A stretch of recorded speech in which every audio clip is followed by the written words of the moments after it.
Tonight, concerned about a killer who could go free in a few weeks. The double murders brought Baton Rouge to its knees decades ago and was so highly publicized the suspect's trial had to be moved to Monroe. Now the investigative unit and Chris Nakamoto in depth about why the man who did it could be released.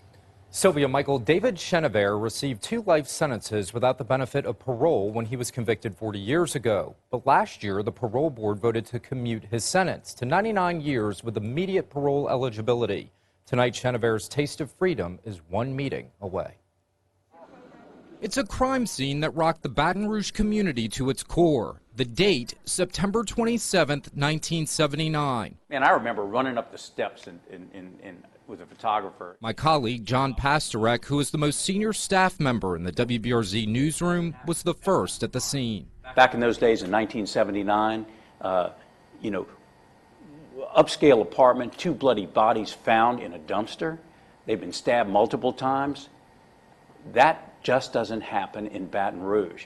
JP recalls covering the story from beginning to end. Nobody would have ever thought. David Chenevert, the son of a respected Baton Rouge police lieutenant, was arrested and charged with the deaths of Evelyn McIntyre and Michael Brown. They were killed at a home found discarded in the trash at the Chateau Dijon apartments off Essen. We have the person that we think is responsible. At the time, District Attorney OSEE Brown told our cameras, "Come with me, son." They were certain the man responsible was in custody. We feel that the investigation has been completed. The proper person has been arrested. Brown convened a grand jury, which took hours to make their decision. Today's grand jury sessions followed a marathon session last night and this morning, as jurors heard testimony until almost 4 this morning. 4 decades later, and JP says he's perplexed as to how Chenevert could get a taste of freedom. I remember we interviewed former DA, the late OSEE Brown, many times. He was a really strong law and order DA, and without a doubt, life in prison, no chance for parole. I can only imagine what this does to the family in terms of them seeking justice for all these years. Evelyn McIntyre's sister, Kathleen Wallace, is one of the victim's only surviving relatives. She talked to us from Texas about what she believes is a crime in itself. In Louisiana, there's no truth in sentencing. Life in prison does not mean life in prison. However, at the time that he was allowed to plead guilty to these 2 terms, we were promised and assured that he would never get out of prison. But yet here we are, and it looks like he's going to get out of prison. Wallace recalls after her sister died, her parents lived with such hurt. I remember them telling me one day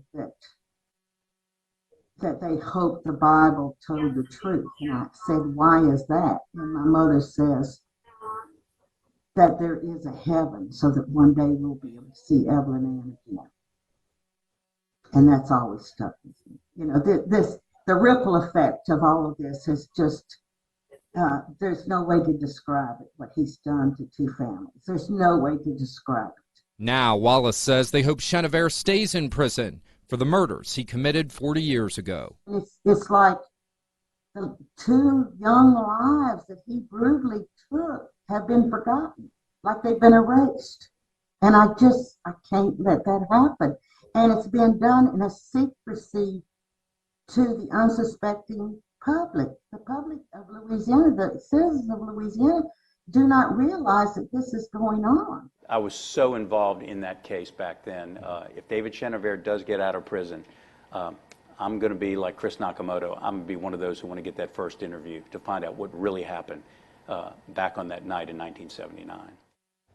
The parole board voted last December to make Chenevert eligible for parole. That hearing is scheduled in a couple of weeks. We also reached out to Governor John Bel Edwards' office for a comment on this story since he appoints the parole board and he approved reducing Chenevert's sentence. We're still waiting for his response. Sylvia, Michael.